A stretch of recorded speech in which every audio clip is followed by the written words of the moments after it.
네, 여러분 안녕하세요. 오장사의 보물지도의 남윤택입니다. 오늘은 반도체 전공정 장비주인 원익 IPS에 대해서 한번 알아보도록 하겠습니다. 여러분들 원익 IPS가 주성 엔지니어링 그리고 지오 엘리먼트, 테스 이런 기업들과 함께 반도체 전공정 증착 장비를 만드는 회사다라고 우리가 잘 알고 있는데요. 삼성과도 굉장히 친한 관계에 있는 원익 IPS인데 기업의 사업 내용을 한번 간단하게 알아보고요. 지금 차트의 흐름을 보면서 차트 분석도 한번 병행해서 같이 해보도록 하겠습니다. 자, 원익 IPS는 앞서 설명드린 대로 반도체 디스플레이 그리고 솔라셀, 태양광 셀이죠. 태양광이나 디스플레이나 반도체나 다 밀접한 기술을 가지고 있기 때문에 이 분야에 있어서 제조용 핵심 장비를 제조하는 사업을 영위하고 있습니다. 주로 증착 장비를 만들고 있고요. 회사 설립은 2016년 4월 4일에 인적 분할로 분할 상장을 했고요. 같은 해 5월 2일에 코스닥으로 상장을 했습니다. 시가총액은 1조 7,719억 원이고요. 발행된 주식 수는 4,900만 주 정도 되고요. 주요 주주 구성을 보면 원익홀딩스의 7인이 33.07%, 그리고 삼성전자가 직접 투자를 했습니다. 삼성전자와 삼성디스플레이가 똑같은 주식수를 각각 3.77% 보유를 하고 있습니다. 현재 본사는 경기도 평택시에 이렇게 위치를 하고 있고요. 안태혁 대표이사는 최근에 부임하신 걸로 알고 있어요. 경북대 전자공학 학사, 한양대 금속공학 석사, 그리고 일본 나고야대 전기공학 박사 출신이십니다. 이분이 삼성 출신이세요. 삼성 반도체 출신이시기 때문에 아무래도 삼성과 굉장히 밀접한 관계에 있는 원익 IPS의 앞으로의 경영 전략에 있어서 이점으로 작용할 것으로 보입니다. 주요 사업이 어떤 게 있는지 한번 보겠습니다. 주요 장비 종류가 반도체, 디스플레이, 태양광 장비가 있다라고 말씀을 드렸는데요. 대부분 장비를 보면 증착 장비와 건식 식각 장비가 들어간다라는 걸 볼 수 있습니다. 여기 보시면 디스플레이 장비용으로 건식, 식각, 이 애처가 식각이죠. PCVD 우리가 굉장히 많이 들어봤던 단어죠.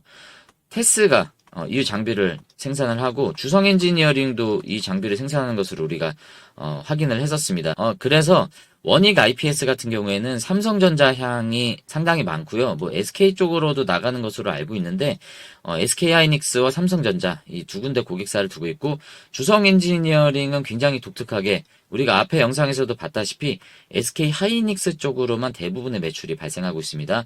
어떤 사건이 있었죠? 그 사건에 대한 건 주성 엔지니어링 영상을 참고하시면 되고요. 지금은 아직까지도 삼성전자 매출이 전혀 나오지 않고 있는 주성 엔지니어링이기 때문에 이 두 회사의 관계가 사업 영역도 굉장히 겹치고 삼성과 SK의 고객사를 둔 이 가운데에서 미묘한 경쟁 관계를 띠고 있는 모습을 가지고 있습니다. 하지만 둘의 공통점은 ALD, 원자층 증착 방식, 화학 증착 방식이라고 하는 이 증착 장비를 생산하는 회사다라고 공통점을 확인할 수 있고요. 우리가 계속 까먹으니까 복습을 해볼게요. 증착 공정이라는 공정이 있습니다. 이 증착 공정은요, 이렇게 웨이퍼 위에 미세하게 어떤 물질을 입히는 거예요. 물질을 입히는 작업을 증착이다라고 얘기를 합니다.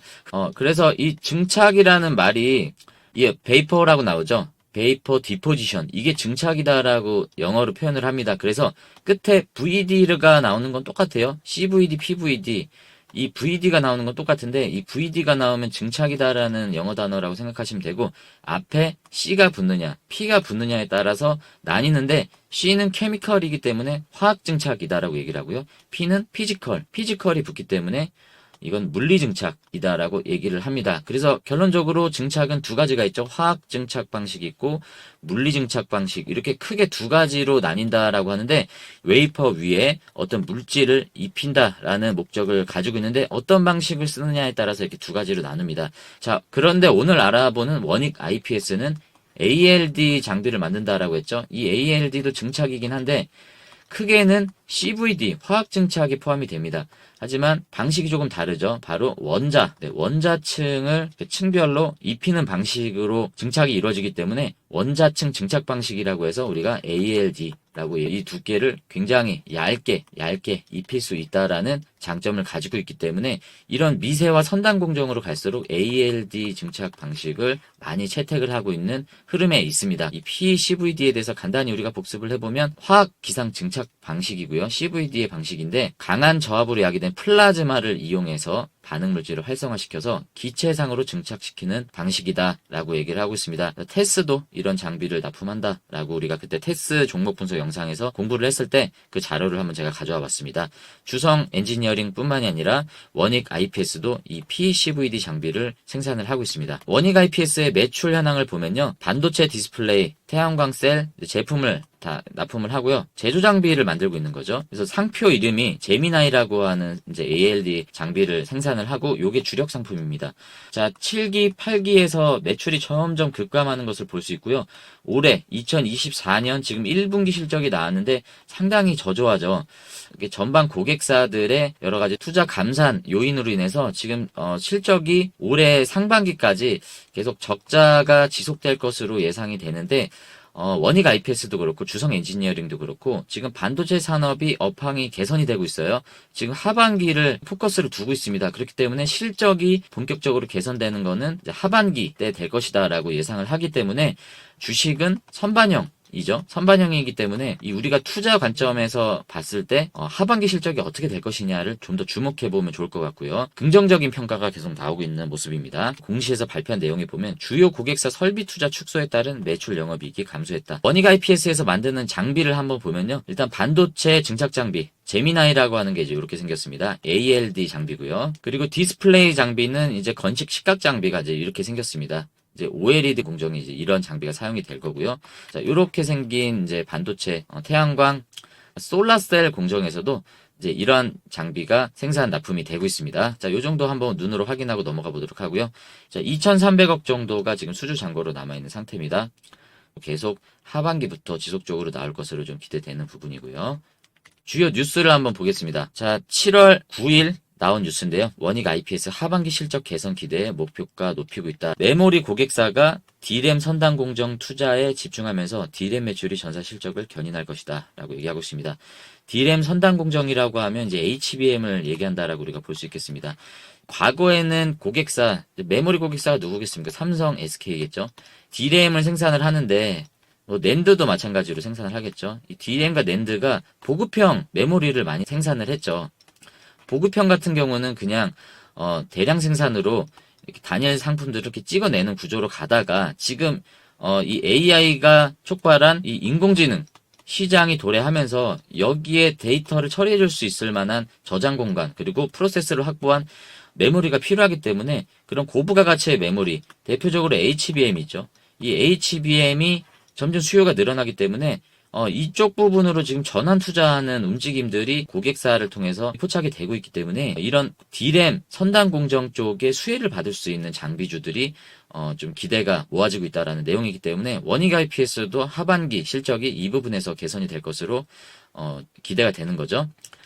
파운드리 고객사는 팹 투자 일정이 연기돼 원익 IPS의 장비 출하 또한 내년으로 지연되고 디스플레이형 장비 출하는 하반기 본격화될 것으로 예정. 네, 여기 내용을 보시면 메모리 고객사의 1비 D램 전환 투자 지속과 낸드 전환 투자 본격화로 반도체형 매출은 6,175억 원을 기록할 것이다. 그리고 낸드의 경우 주력 고객사의 중국 팹의 전환 투자가 진행되는 가운데 연말에는 팹의 V9 전환 투자가 예정되어 있다라고 이렇게 나옵니다. 전환 투자다라는 얘기가 계속 나오고요. 이 1B D램이라고 해서 1B는요.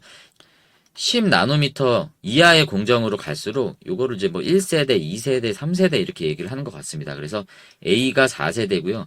B가 5세대, C가 6세대 공정인데 언제부터 우리가 EUV 선단 공정을 사용할 것이냐라는 부분에 있어서 이제 반도체 회사마다 조금씩 다른 전략을 가져가고 있는데 1B다라고 하면 5세대 반도체를 얘기하는 거다라고 우리가 이해하시면 됩니다. 그리고 다음 뉴스를 또 보면요. 지금 데이터 센터 온디바이스 AI, 인공지능 이런 산업의 흐름 때문에 HBM 등의 고성능 D램 수요가 살아나고 있습니다. 그래서 이 메모리 고객사들이 첨단 공정으로 전환하는 데 주력하고 있다. 아까 전환 투자라고 얘기했던 게 바로 이 내용입니다. 고객사들이 이런 움직임을 보이기 때문에 범용 D램 수요 회복이 예상보다 더뎌지고 있다라는 내용이고요. 증설 투자 대신에 DDR5나 첨단 D램, HBM을 얘기하는 거죠. 이런 부분에 생산 능력 확대에 집중을 하고 있기 때문에 이런 첨단 D램 제조에 투입되는 ALD가 부각을 받고 EUV 장비도 이런 부분들에 있어서 수혜를 입을 것으로 전망이 된다. 삼성전자, SK하이닉스가 대표적인데 첨단 공정 전환에 중점을 두고 있다. 첨단 공정이 뭡니까? ALD죠. 그리고 EUV도 해당이 되는 거고요. 그래서 이 ALD를 만드는 원익 IPS와 주성 엔지니어링, 테스도 마찬가지고요. 삼성전자와 SK하이닉스의 이런 움직임에 많은 수혜를 볼 것이다라고 기대를 하고 있습니다. 뉴스 내용을 조금 더 보면요. 주성 엔지니어링과 원익 IPS, 파크 시스템 등이 이러한 수혜를 입을 것으로 전망이 된다라는 내용입니다. 그리고 현재 ALD 시장을 보면 그 네덜란드의 ASM과 일본의 도쿄 일렉트론, 그리고 고쿠사이 등이 이끌고 있다. 그 ALD의 대표적인 글로벌 강자가 ASM과 도쿄 일렉트론, 고쿠사이가 있다라는 거 여러분 참고하시면 되고, 국내 기업에는 주성 엔지니어링과 원익 IPS가 대표적인 경쟁사죠. ALD 장비를 생산을 하고 있습니다.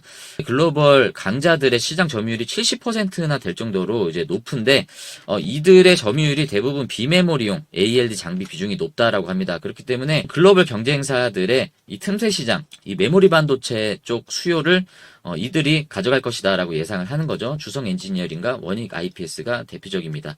테스도 물론 포함이 되겠죠.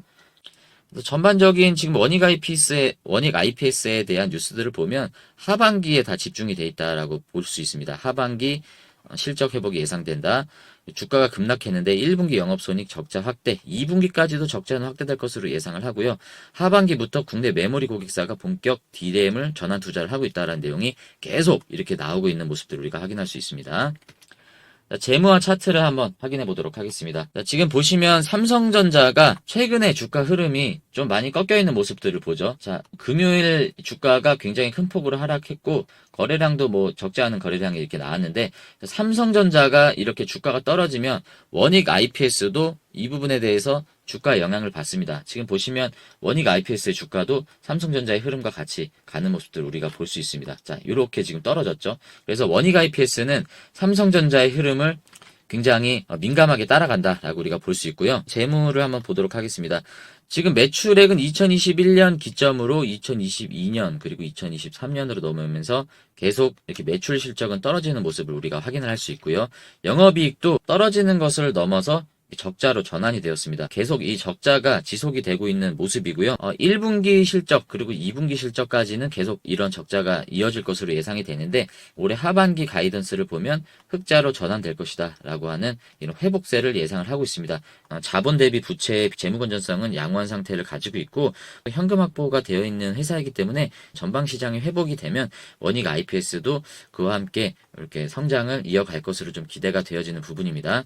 지금까지는 조금 답답한 모습을 지금 보여주고 있긴 하지만 삼성전자의 주가 흐름이 아직 추세가 깨지지 않은 상황이기 때문에 앞으로 D램의 선단 공정 수요가 늘어나고 그리고 투자가 계속 지속되고 있기 때문에 이 부분에 있어서 수혜를 입을 것으로 지금 기대가 됩니다. 삼성전자에서 굉장히 좋은 호재가 앞으로도 많이 남아있죠. HBM 관련된 호재도 남아있고요. 삼성전자가 잘 되기를 좀 바라야 되는 부분이 안타깝긴 하지만 그래도 대장주 역할을 할 수 있는 삼성이 지금 흐름이 나쁘지 않다라는 부분들은 원익 IPS 입장에서도 좋은 부분으로 우리가 좀 볼 수 있겠습니다. 자, 이 정도로 오늘 영상을 좀 마무리하도록 하겠습니다. 자, 오늘도 영상이 도움이 되셨다면 좋아요, 구독 한 번씩 눌러주시고요. 저는 다음에 더 좋은 영상으로 여러분들에게 인사드리도록 하겠습니다. 시청해주셔서 감사합니다.